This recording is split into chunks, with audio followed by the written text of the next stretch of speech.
You're listening to The Globalist, first broadcast on the 26th of November 2024 on Monocle Radio. The Globalist, in association with UBS.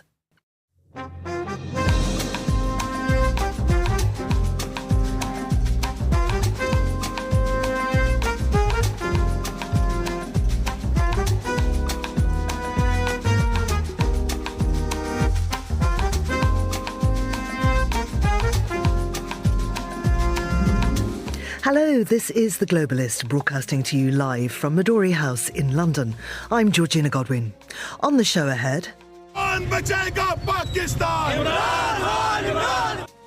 Protesters in Islamabad call for former Prime Minister Imran Khan's release as the capital locks down. We'll ask how Khan's so-called final push will end. We'll be in Tbilisi looking at the future of democracy in Georgia as opposition politicians boycott the opening of parliament and demonstrators gather outside the building. Then we'll take you to Cambodia, where the Anti-Personnel Landmines Convention is taking place. Also ahead... The residents have already left Italy's controversial asylum outsourcing centres in Albania. Now the staff are following suit. Find out more with Monocle's Man in the Balkans. That's me, Guy Delaunay. We'll have a roundup of news from the Gulf region, and finally, we'll investigate why Black Friday sales have gone from a one-day event to a retail extravaganza lasting several weeks. That's all ahead here on The Globalist, live from London.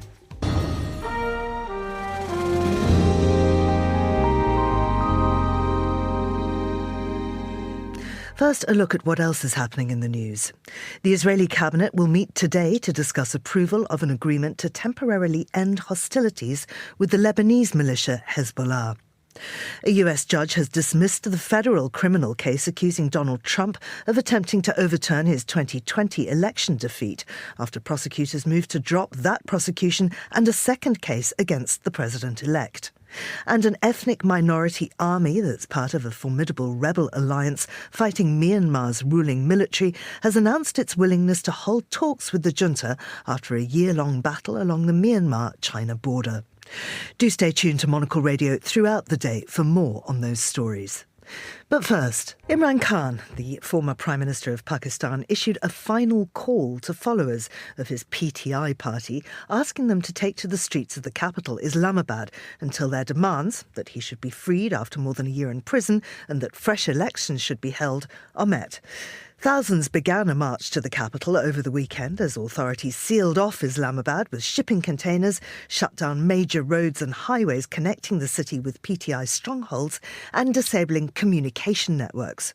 Reportedly, one police officer has been shot and killed, at least 119 others injured, and 22 police vehicles torched. As many as 4,000 PTI supporters, including some MPs, may have been arrested by the military-backed government. Well, I'm joined now by Aisha Siddiqa, who's a senior fellow at the Department of War Studies at King's College. Aisha, good morning to you. I wonder if you could remind us of the events that led up to this. Khan's been in jail for more than a year now. Why? Well, 2022, he was ousted from government. The military didn't want him, and they brought in another government to replace him. And since then, there has been friction between Khan and the new government, which is a combination, it's a coalition government combining of Mohammad Nawaz Sharif's Pakistan Muslim League and Benazir Bhutto's Pakistan People's Party.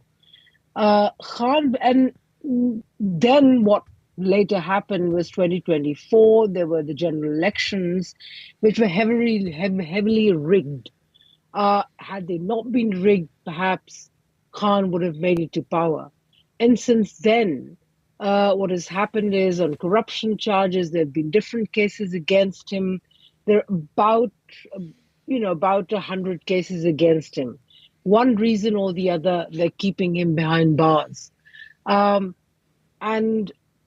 his wife, Bushra Bibi, was also in jail. She's recently been released.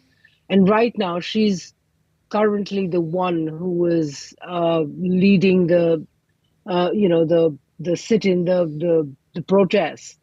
and bringing the crowds to Islamabad. So tell us more about this final call. What does he mean by that? I imagine there have been calls for protest before. This is Khan's final call.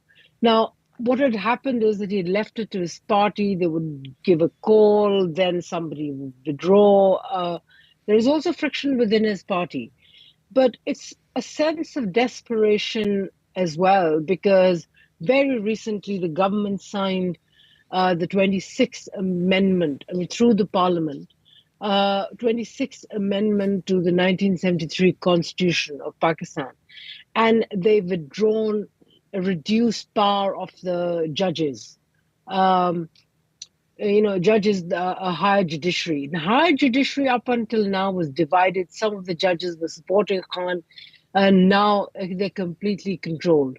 And following that, the government also gave an extension in the tenure of the army chief. In fact, all service chiefs. And it seems that what we have right now is not just a battle between the political government and Imran Khan, but the current serving army chief and Imran Khan. So Imran Khan is worried that with a different power projection in Islamabad, they will make sure that he never returns to power or he's never released. And therefore, he gave this final call to his support base to come out, march on Islamabad, do a sit-in, and force the government to reconsider the decision of putting him in jail. Because right now, as I said, there are about 100 cases, but nothing has so far been proven against him. So what's actually been happening on the ground over the last couple of days? Pakistan is under siege. Islamabad is under siege. It's so funny. I tried to call my husband in Islamabad. It was very frustrating because the WhatsApp call keeps dropping every now and then. You can't have a conversation. All, hostels have been shut down. Students have been forced to vacate their hostels. They've been told to go home. But unfortunately, many of them are on the streets because the motorways leading to and from the capital, Islamabad, have been shut down. It's absolutely frustrating. Guest houses, they've been told to kind of evict guests. So it's complete sense of desperation in Islamabad. The containers, if you remember what happens during New Year's in London, they have containers to block people who haven't paid the tickets to coming to the venue. So the containers all over. Movement is very restricted. It's so funny. The joke is that, what Imran Khan couldn't do, the government has done on his behalf, because when you shut down the capital, this is what Imran Khan wanted to do, and the government itself has done it for him. There are reports that live ammunition's being used and that there's a lot of violence from the authorities. Can we verify that at all? Right now, nothing, but definitely the government is willing to use force, and their excuse is the Russian president is visiting. We have to clean up the capital. See, the idea is for Imran Khan, it's not just a simple sit-in. He wants them to come and do a sit-in in front of where the parliament, the presidency, and the Supreme Court is. That's called the D Chowk, the D Square. And what Imran Khan thinks, I think what's going on in his mind right now is that there's bound to be conflict. And if there is conflict, because in Khyber Pakhtunkhwa province, where his party has a government in that province, I think a policeman was killed, he died because of scuffle with his support base. Now, what he wants is that if there is a conflict in D Chowk, there's bound to be violence, there's bound to be dead bodies, which will internationalize this matter. People will definitely notice. I think one side has to give, and this is what Imran's strategy is at the moment. And how popular is Khan within the country? I mean, if there were to be a free and fair election, if he was let go, would he win? There is a great possibility that he will win. I mean, 2024 elections were definitely rigged against him. He may not have, perhaps he can have a 2/3 majority or a bit less, but definitely he is a popular man. I mean, not only there was a protest on 24th in Pakistan, there was also a protest in London, in Italy, in the United States. So people are saying, I think what needs to be remembered is that it's not that people are in love with Imran Khan. They're fascinated by him. But I think people are desperate to have a new Pakistan. It is average Pakistanis' sense of resilience. We could argue that perhaps he may not turn out to be a great leader at the end of the day. But people want to give him a try, to bring him to power and see for themselves. I think this is people's sense of resilience. They want a change, a new Pakistan. And so finally, Aisha, is his final push going to work? We don't know. I mean, one side has to give in. I mean, that's the truth. How willing, I mean, roads have been blocked.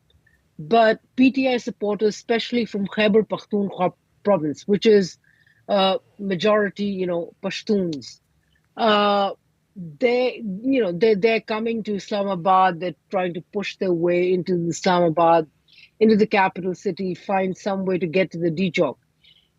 Is there going to be violence? Is the government ready to actually use serious violence, kill a few people in the process? What's going to happen? Are they going to negotiate? I mean, there is pressure on the government, no doubt. Are they willing to talk? The problem with Imran Khan is that he doesn't, budge from his main demand that they should hold another elections, which he expects would ensure that he comes back to power.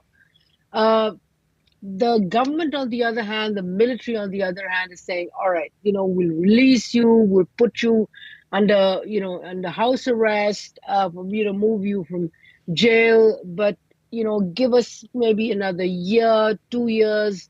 When the next elections happen, we promise we are not going to rig elections and wait for that moment. So there has to be accommodation, there has to be negotiation. Right now, both parties are not budging from the maximalist position. Let's see if anyone budges. Thank you very much indeed. That's Aisha Siddiqa there. And this is Monocle Radio.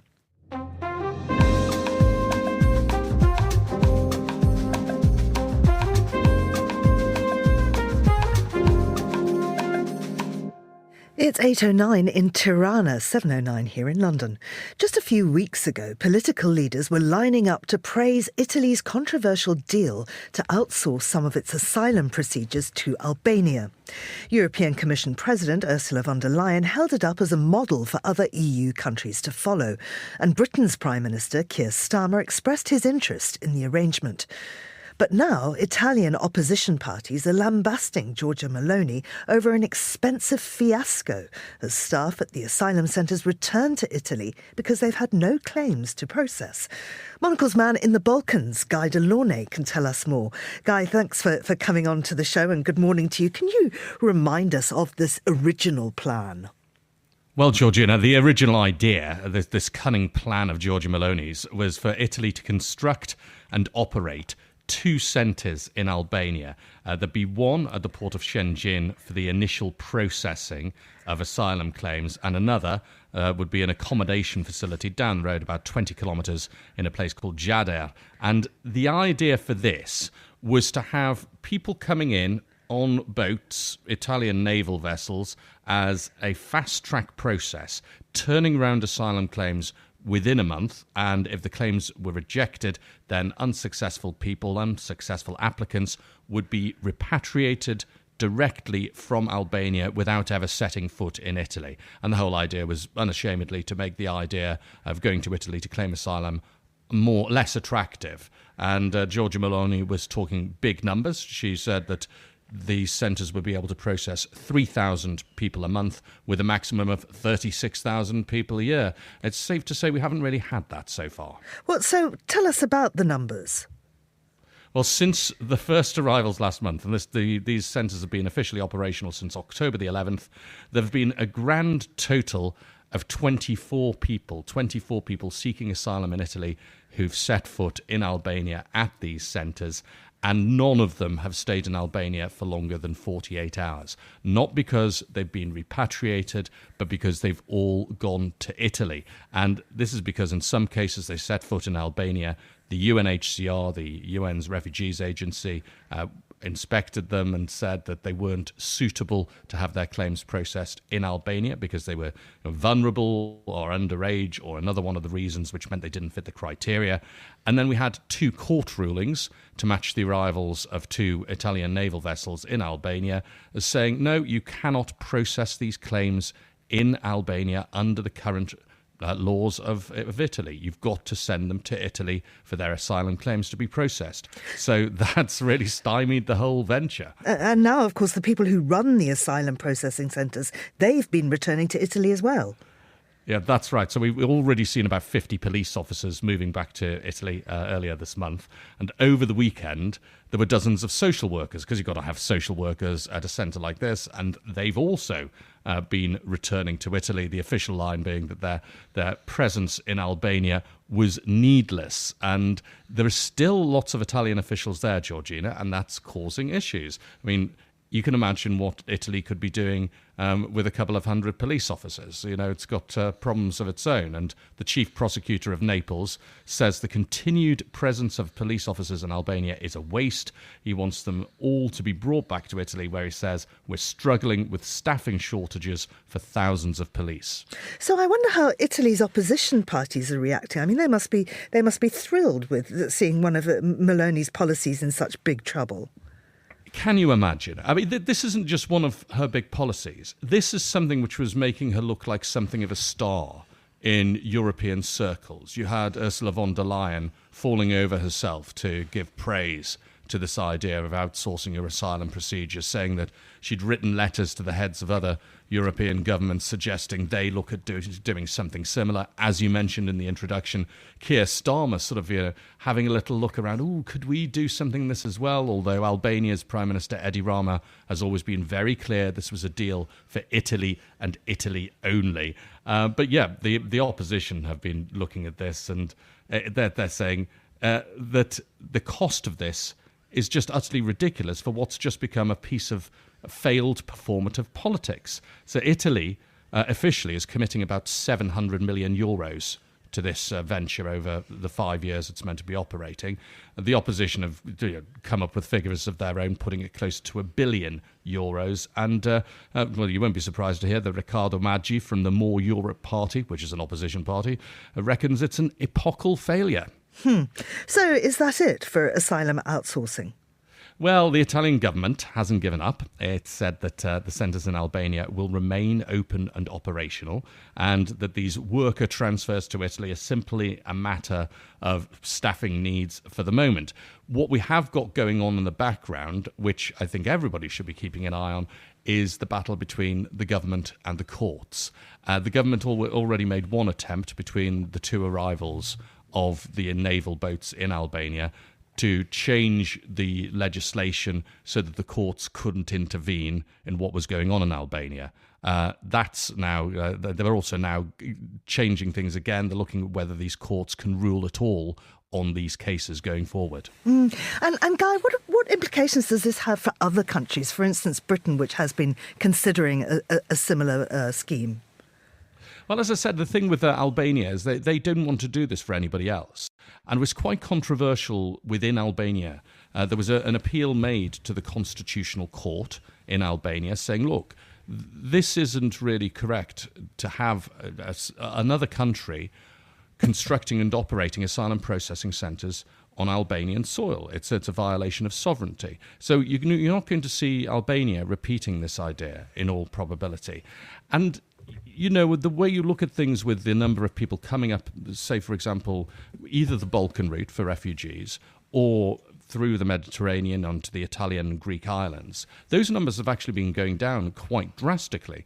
So when people look at the controversy there's been and the difficulties that Italy has been having with these centres in Albania, they might be thinking, well, if the numbers are going down, maybe the problem's going to go away and we don't have to go down this particular route, which has been a somewhat unhappy one for Georgia Meloni thus far. And how damaged is Meloni by this politically? Well, it was one of her flagship policies, if you like. This was one of the things that is very much part of her policy. It's part of her brand.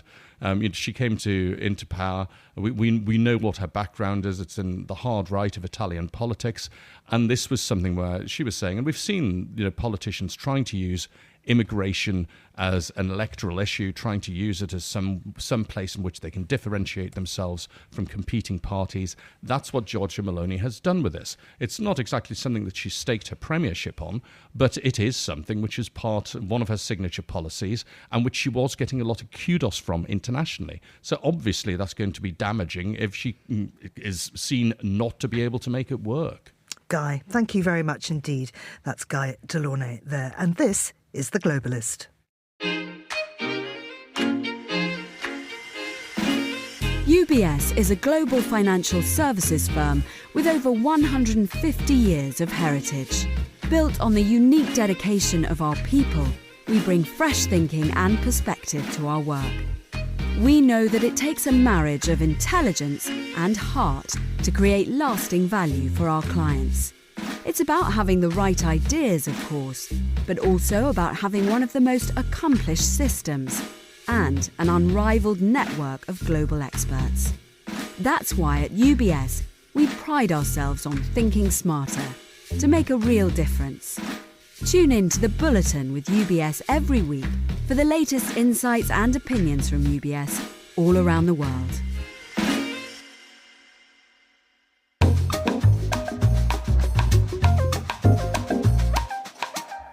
Well, let's continue now with today's newspapers. And joining me in the studio is Zoe Grunwald, who is the Westminster editor at The Lead. Good morning to you, Zoe. Good morning. Trump, of course, much in the news today about his case being dismissed, but also about deeper tariffs on China and Mexico, as well as Canada. Big story about this in The Guardian. Tell us more. Yes, so Donald Trump has said that he would sign an executive order on January the 20th when he becomes the president, imposing a 25% tariff on all products coming into the United States from Mexico and Canada. This in particular is because Mexico and Canada. Yeah, this in particular is because he is saying that it's to do with fentanyl coming into the US from China. He is particularly concerned about how China has got a grip with the mass amount of drugs coming into the border. But also we know this is part of Donald Trump's protectionist economics, where he wants to strengthen the US economy, and he believes tariffs is the way forward. Now, there is lots of conversation about whether that will actually work as an approach. A 25% tariff on all Mexico-Canadian imports, they say would mean higher prices for Americans. There's suggestions that it could cost the average US household more than $2,600 a year with all Trump's proposed tariffs taken into account. There is a suggestion that Trump likes to kind of use his business acumen here, so he likes to threaten as higher costs as possible and then negotiate with the state. But this is going to be of concern to many economists within the US and, of course, to those countries. What's China said about it? So China has basically refuted the claims that they are knowingly allowing fentanyl and illegal drugs into the US. They say they've actually made quite a lot of progress in trying to prevent this. And obviously they are not happy. They are warning Donald Trump that nobody wants a trade war in the region. Do you think voters understood what tariffs meant for them? I think voters are keen to see, that there was a lot, under Biden, there was a lot of suggestion that actually the economy had improved, there was an uptick. But when, you're still going to shops and supermarket prices are the same, when you're still feeling the cost of living, I think voters want something that they actually feel trickles down to impact them. And Trump has made lots and lots of promises about how tariffs are going to actually have that impact on US life that Biden's economic policy wasn't able to. And, I think it comes to a point where you'd rather believe leave that than potentially keep going with the norm, which was seemingly offered by Kamala Harris. Now, he's made a lot of promises, including this one, to do all of this on day one of the presidency. Another thing he says he'll do is get rid of transgender members of the military. I think there's something like 15,000 transgender people serving. So, I mean, that will be a huge thing. But there are many, many promises he's made about January the 20th. I don't think he's going to have time to do even half of them. But the thing about Donald Trump is it doesn't really matter if he follows through with his word. People don't seem, his supporters don't seem to care. They just like his bolshy, blustery approach to politics, and they find it quite refreshing compared to what they've had in previous years. But as you say, if you want a leader who follows through with actually what he does, Donald Trump is probably not the person to go to. Well, he may well follow through on the fact that he says he's going to pursue his enemies in court, just as been done to him, he alleges. So we heard late yesterday that a judge has dismissed the federal election obstruction charges against him. It's ended that historic investigation. It never went to trial, but it did lead to enduring changes in the legal landscape over a president's immunity for prosecution. I mean, this is huge. All of these charges have now been dropped. Jack Smith is been vilified. I doubt he'll stay in the position much longer. Trump said he would fire him on day one. Yeah, absolutely. This is a landmark ruling, essentially, that the special counsel prosecutors basically agreed that they would not be able to complete or proceed to trial before Trump returns to his presidency next year, thus meaning the case basically had to be struck out. There were lots of people that hoped Donald Trump would see justice for the role he played in trying to overturn the 2020 election and his retention of classified documents. But it seems that he has been able to successfully negotiate past this, and the US justice system, as we know, will not convict a sitting president for things done during their time. So it looks like he's navigated this. Now, any of his opponents, those people who are pushing for Donald Trump to feel the force of the law, will be, I think, quite concerned about the backlash that Donald Trump might inflict on them when he comes into office in January. Let's move to the Middle East now, because interesting news, the Israeli cabinet is going to meet to discuss a Lebanon ceasefire deal. So obviously all of this comes with a caveat that we have seen Israel discussing or potentially considering a ceasefire in Gaza many times before. But this in particular is talking about their incursion into Lebanon and a temporary ceasefire with Hezbollah. This would include a mutual ceasefire, IDF presence in Lebanon for up to 60 days, and the Lebanese army replacing the IDF as it withdraws. There'd also be a no Israeli occupied buffer zone in southern Lebanon. Now, the Lebanon officials say they're on board with it. Benjamin Netanyahu seems to have agreed to the deal in principle. The problem will be whether he can get agreement from the rest of his cabinet, particularly those who are on the right and who are already saying they want to see Israel proceed with full force into the region and finish off the conflict. Now, it seems this has support from both France and the US. Absolutely, and I think there are many countries across the West that really want to see not only the end to hostilities, but in the short term, the hostilities definitely de-escalated. It's a very turbulent time for the West, not only in the Middle East, but of course across Europe, across Ukraine, and there's concern about what Trump coming in 2020 and January 20th will do to international relations. So I think there's definitely a sense from Western allies that they would like to de-escalate this conflict as much as possible before then. Let's turn to Britain now. There is a petition that's gathered over 2 million signatures calling for another UK general election. What's the background to that? Yes, so this is a petition that has been started, as you say, basically calling for a general election. It says the current Labour government has gone back on the promises they laid out in the lead up to the last election. Presumably this is in reference to tax rises that we saw in the budget, but there's been particular furore over inheritance tax rises for farmers, also for national insurance employee hikes. And it does seem that this petition is picking up momentum, not helped by the fact that Elon Musk, who seems to perpetually be at war with the UK government and has a personal problem with Keir Starmer, has been amplifying this petition on his social media account X. Now, is the petition likely to gather actually much Momentum, no. Any petition over 100,000 signatures on gov.uk will be debated in the House of Commons, but it is very unlikely that this will lead to another election. We just had one. There are plenty of other petitions in the past, such as overturning Brexit, which I think got 6 million signatures that never made a difference to government policy. So Keir Starmer has already basically said he's going to ignore this. But Elon Musk interfering in domestic politics obviously won't be something that Keir Starmer will be particularly pleased about. No, absolutely not. Now, as I sip my cappuccino, I see you don't have a coffee, actually. Zoe, is this on principle? Well, so this is an interesting piece about whether or not coffee is good for our well-being. And this is a debate I'm sure you've heard lots about. It always seems there's conflicting headlines. 2 cups of coffee can lower your risk of heart disease, or, 1 cup of coffee could increase it. It really seems to change day by day. This particular piece in the Times really digs into whether or not it's good for you. And it seems to come to the conclusion that about 4 cups a day should be most people's limit. For me, I can't start my day without a cup of coffee. I usually stop around 2 because if I drink after midday, I tend to not get a very good night's sleep. I've got to admit, this is probably my 5th cup. I've lost count. Wow. But then it's before 7:30 in the morning. But I guess you've got an early start. Well, exactly. I got up at 4. But the point is, I think you're right. If you drink it later in the day, it's a problem. But there seem to be so many conflicting pieces of advice about this. Absolutely. There are so many different studies that seem to all basically say different things. And I think ultimately what we can conclude is with anything like this, everything's best in moderation. So you decide what works best for you. There might be guidelines. They say 4 cups is probably most people's maximum limit. But, if you decide that you have 1 cup and it makes you feel strange for the rest of the day, probably don't have any more. Yeah, well, Zoe, thank you very much. On your way out, won't you tell them I'm ready for my next cappuccino? Here's what else we're keeping an eye on today. The Israeli cabinet will meet today to discuss approval of an agreement to temporarily end hostilities with the Lebanese militia Hezbollah.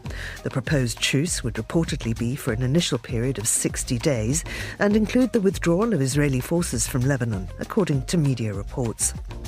A US judge has dismissed the federal criminal case accusing Donald Trump of attempting to overturn his 2020 election defeat after prosecutors moved to drop that prosecution and a second case against the president-elect, citing Justice Department policy against prosecuting a sitting president.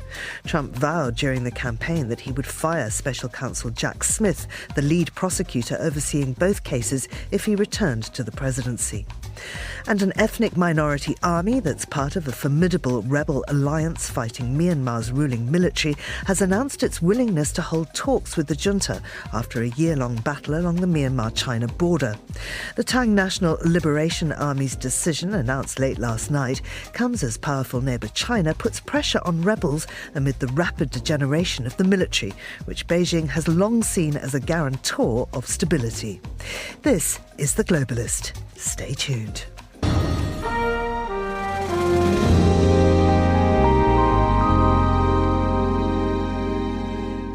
Yesterday, the first session of the 11th convocation of the Georgian Parliament began in Tbilisi.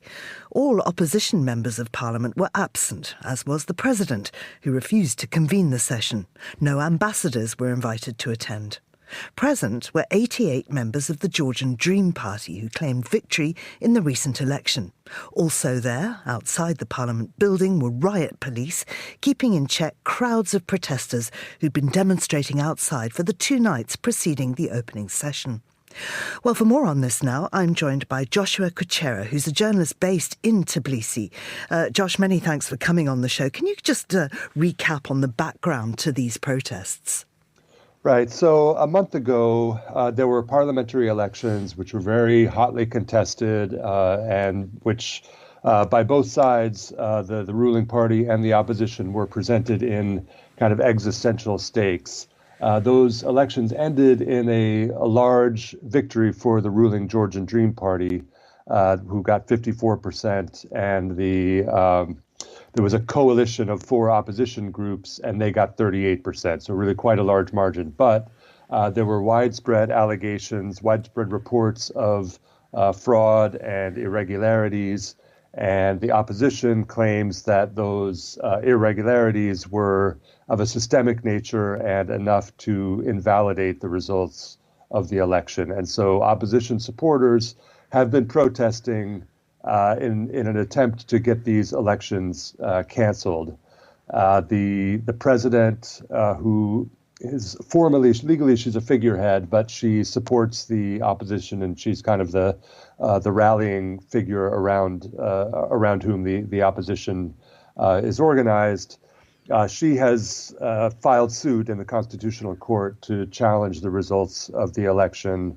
Those results haven't come in yet, but anyway, when they do, the court is loyal to Georgian Dream, and nobody expects them to do anything other than to support the government. So Georgian Dream decided just to go ahead with the opening of Parliament anyway. That's right. They said it's not clear to me why they didn't wait for the Constitutional Court or push the court to take care of things faster. But they dismissed the allegations. They said no, there was no fraud. We won fairly, and so we're going to go ahead.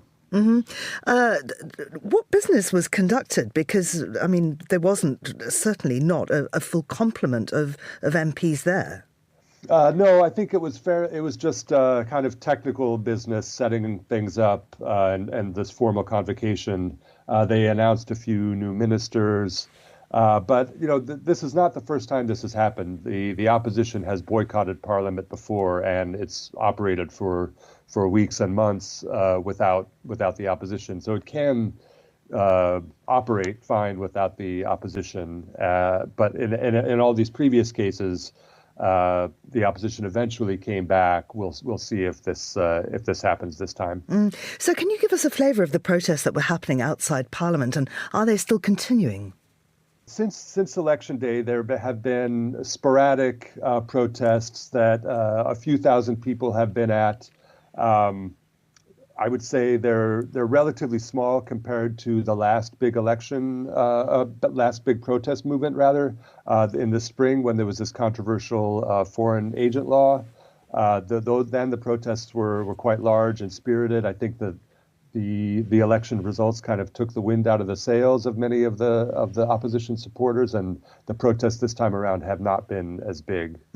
As you say, the results are being challenged in court. Is there any chance that they will be legally overturned?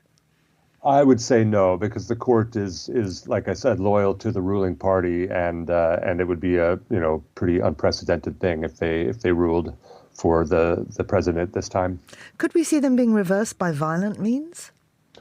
I think, given the energy and the trajectory so far, no, I don't think that's where this is going. I'm not sure exactly what the opposition strategy is, but I think what is happening is that this, regardless of the fact that they're going ahead with the convocation of the parliament and so on, Georgian Dream's legitimacy is suffered. It's not necessarily a black and white situation, but there's somewhere in the gray area where there are questions, I think, widespread about the legitimacy. And so that, as things progress and as more crises pop up, I think you'll see that Georgian Dream is weakened by this whole affair, and that any continued protest, any continued opposition to the parliament, to the convocation, is going to perhaps add to that sense of illegitimacy, which will weaken them in the long run, I think. So the allegations seem to be that the elections were interfered with by Russia. Could Georgian Dream count on Russian support if they do start to lose control of the country? Well, initially in the first days after the election, the president said that it was a Russian special operation. She later walked that back a little bit, and she said it was Russian style. This is the way that Russia is often spoken of in Georgia. It doesn't mean literally Russia. It's just anything authoritarian or backwards or whatever is called Russian. And that's the sense in which it's this quote unquote Russian interference is being used here. I will say that Russia is definitely more supportive of Georgian Dream than they are of the opposition. I think that if push comes to shove, which I don't think is going to happen in this case, I do think Russian intervention would A, be very unlikely, B, would really be a poisoned chalice for Georgian Dream. I mean, Georgian Dream Supporters are still largely pro-Europe, and Georgian Dream argues that they are going to Europe just in their own way. And society here is very, very broadly anti-Russian, including Georgian Dream supporters. And so open Russian intervention would be unwelcome by basically everybody. Josh, thank you very much indeed.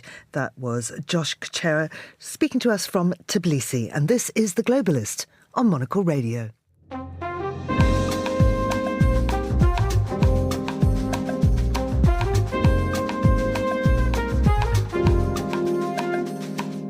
It's 14:40 in Phnom Penh and 8:40 in Zurich. Representatives of 164 countries are currently meeting in Cambodia for the 5th review conference of the Anti-Personnel Mine Ban Convention.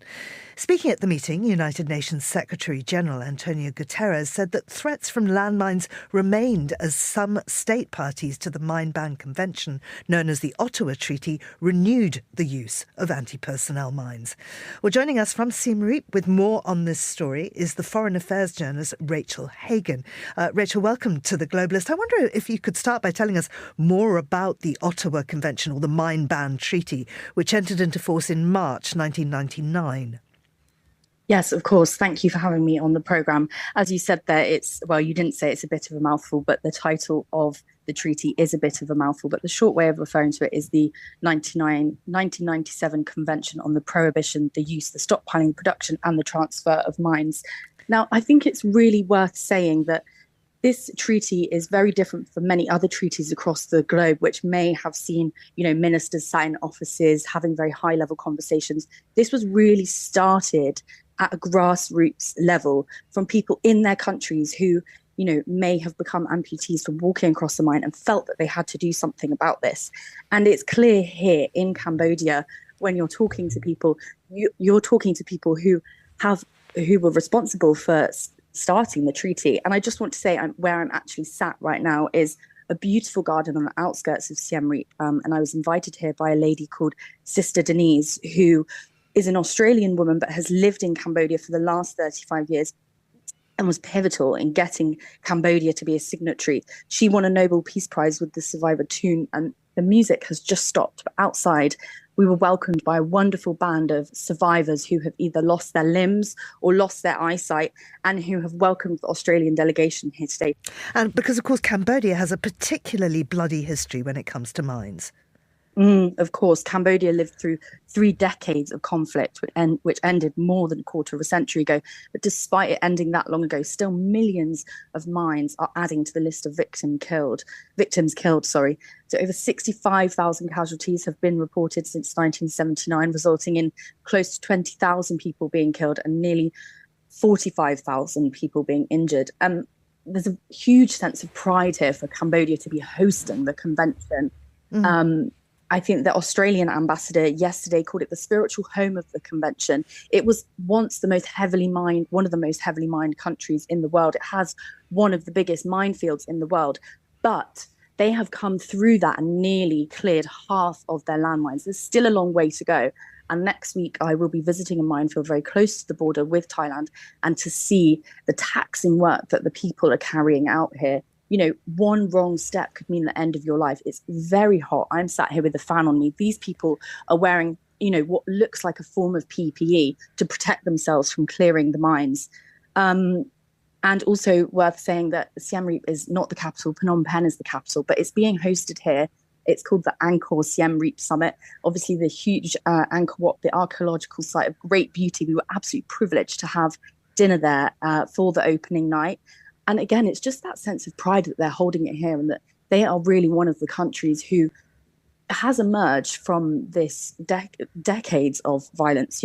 They're not going to be clear from landmines in the near future, but they are close to it. Sadly, countries are still a long way off clearing their landmines.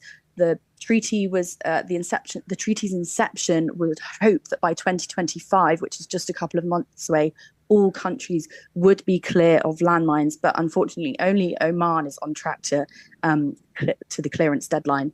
How many other parts of the world still have a landmine problem? There are tons and tons of countries, sadly. And of course, the treaty's the convention's timing is, there's a big elephant in the room with Ukraine, with Joe Biden sending mines to Ukraine, and sadly, Russia's war in Ukraine has really changed the game with, the reuse of mines in the world, the deployment of landmines in Russia's deployment of landmines in Ukraine. They've used an estimated 2 million mines. There's a total of 164 countries in the treaty, but sadly, we're a long way off all of them being cleared. Rachel, thank you very much indeed. That's Rachel Hagan there in Phnom Penh. This is The Globalist on Monocle Radio.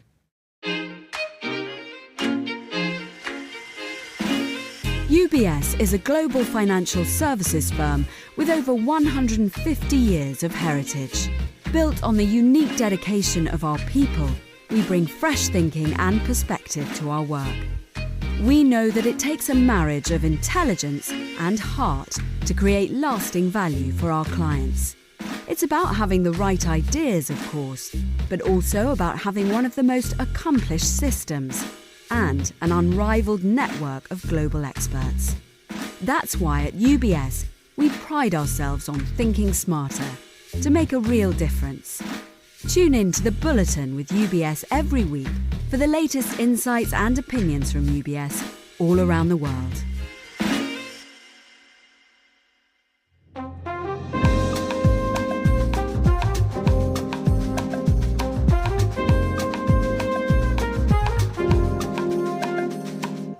Well, it's time now to get the latest news from the Gulf region. Joining us on the line from Dubai is the journalist and writer Mustafa Al-Rawi. Mustafa, welcome back to the show.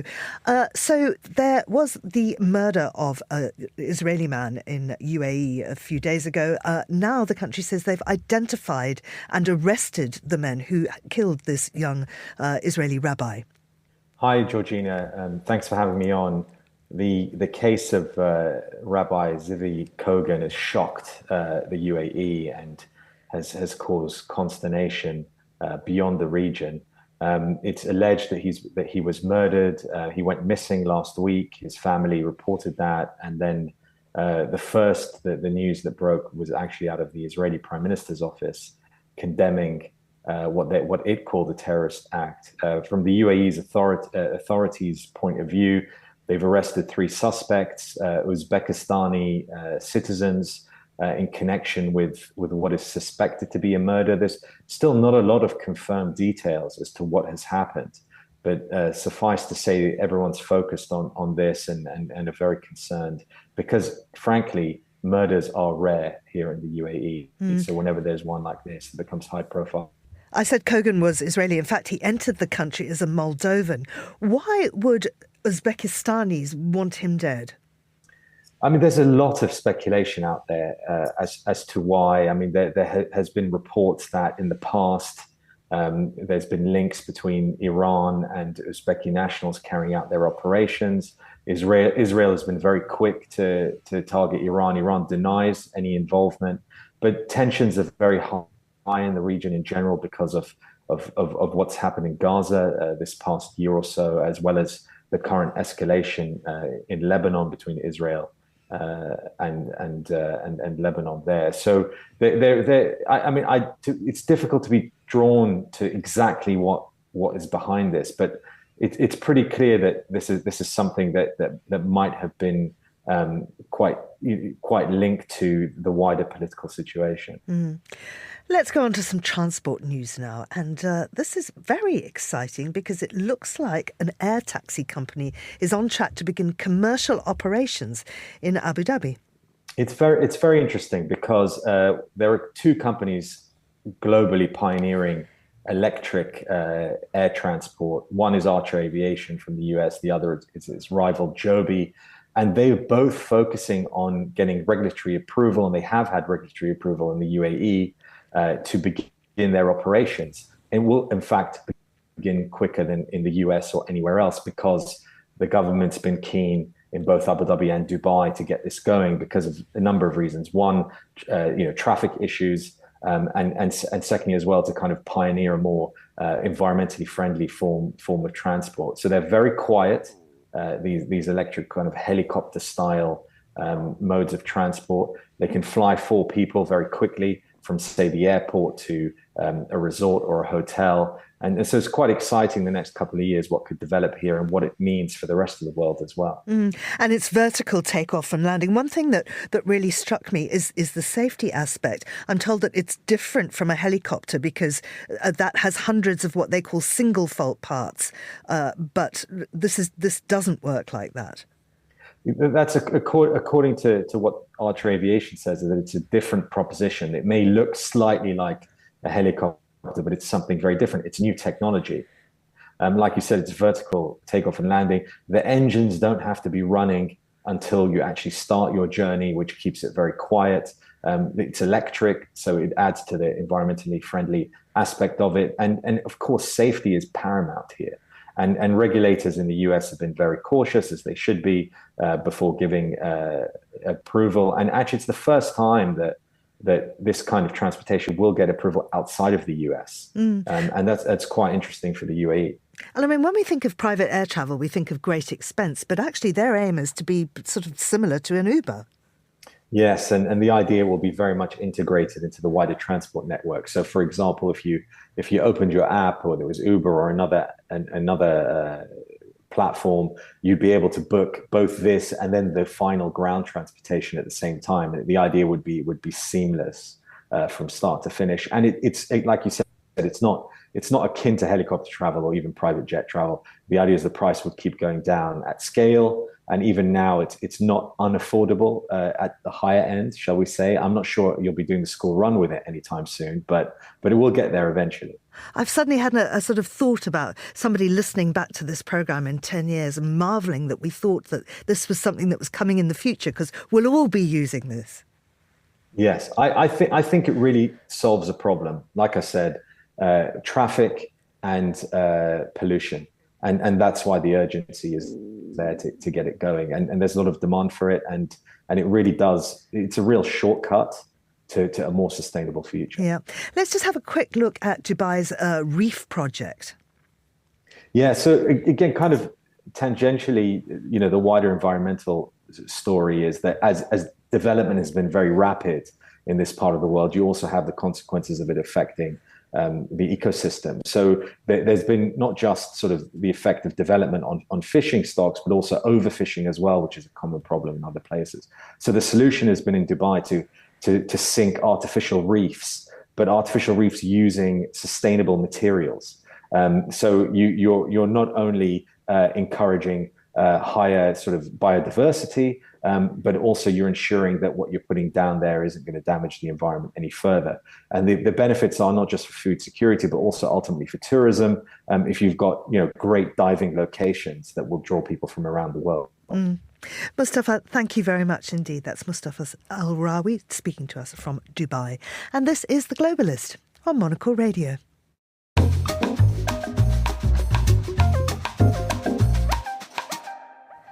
Now, Black Friday is a seasonal shopping discount event traditionally taking place the day after Thanksgiving. But some US retailers are now stretching the one-day sales bonanza for weeks. Rebecca Tay, a retail expert and brand consultant, joins me now to discuss this. Rebecca, how did Black Friday start? What's it for? That's a good question. There's actually quite a few competing theories. I think originally it did start, it is a very American holiday. So it started in Philadelphia in the 1950s. And it was actually because it was the day after Thanksgiving, as you said. A lot of people from the suburbs would come into the city. There was historically a big football match that would happen on that day, the Army and Navy football game. So lots of people, lots of tourists, different people from just outside the suburbs would come into the city and start their holiday shopping and attend this football game. So it was called Black Friday because this influx of people just caused chaos. So there was loads of police officers that had to work because there was riots, there was just loads of traffic, lots of accidents, kind of pandemonium. And so developed this name. And then by the 60s, they'd sort of tried to shift the story a little bit. So they started calling it Black Friday because it was people who were coming into Philadelphia to shop. So they turned it into more of a commercial story. It was about shopping as opposed to kind of, this chaos of accidents and people sort of flooding the city. And so sort of by the 60s and 70s, it really became a shopping event. And that's sort of how we know it today. I think retailers along the way have also tried to come up with a different story where, historically it was the first day where retailers were in the black. So as opposed to being in the red for the full season, they were starting to see kind of positive sales. But I think historically it actually did begin in Philadelphia because of all these people that would come in to shop and attend this football game. So why do retailers feel the need to extend this from a day to sometimes weeks? Oh, I know. I was actually thinking, was it Black Friday last Friday? Because I think since Halloween, I've been getting promotional emails almost every day about Black Friday. So I think, especially this year, I think with consumer sentiment and increased interest rates, people are just spending a little bit less. So obviously, if retailers or brands extend their sales, the hope is that people will start spending a little bit more, or they'll sort of start to say, oh, well, the Black Friday sales are on, so why don't we just go and buy that thing we were going to be, that we were going to shop for anyway, instead of waiting till Black Friday itself, which is this Friday, why don't we just buy it now? So there's that sort of idea like, well, if we offer it 2 weeks in advance, maybe people will buy it. And yeah, it is sort of proving to be true, I suppose. What sort of goods are generally on offer? Oh, I think everything. What isn't on offer? I think I've seen everything from subscriptions. So if you're looking to buy a subscription to Masterclass, which is where you can have experts teach you things online, I saw a Black Friday offer for that. There's obviously goods. So Amazon is a huge proponent of Black Friday sales, fashion, beauty, home goods. Today I saw flights and hotels on Black Friday offering Black Friday deals. So it seems like there is not a particular category that is off limits these days. And Rebecca, there are many criticisms of this type of event. I mean, some consumer magazines warn that prices rise immediately beforehand and true bargains are rare. Is that your view? I mean, how does it work in the retailer's favour? Yeah, you would have to be, I was thinking about this, you would really have to be quite scrupulous in terms of kind of thinking about what you were going to buy, maybe looking at it, taking a screenshot or kind of writing down the price 2 weeks in advance. And then when it comes to the Black Friday sales and when they're starting to promote the Black Friday sales, actually thinking, is this a good deal? Because there are some criticisms. Some retailers will increase their prices. Technically, I think in the UK, there aren't actually laws against that, but there's lots of online retailers are based elsewhere. So there are some cases where retailers will jack up their prices. Obviously, I've kind of talked about overconsumption. There's the environmental impact. I think there's some statistic that says that an Amazon truck in the UK will be leaving its warehouse every 90 seconds during the Black Friday and the kind of shopping afterwards, which is a lot of diesel and petrol going into the system. And a lot of retailers, I think, legally still have to offer returns. Yes. So a lot of those things that you're purchasing will just ultimately get thrown out. Rebecca, thank you very much for joining us. And that's all for today's programme. Thanks to our producers, Chris Chermack, Tom Webb and Carlotta Rebello, our researcher, Maisie Ringer, and our studio manager, Lily Austin. After the headlines, there's more music on the way, and The Briefing is live at midday in London. The Globalist will return at the same time tomorrow. I'm Georgina Godwin. Thank you for listening.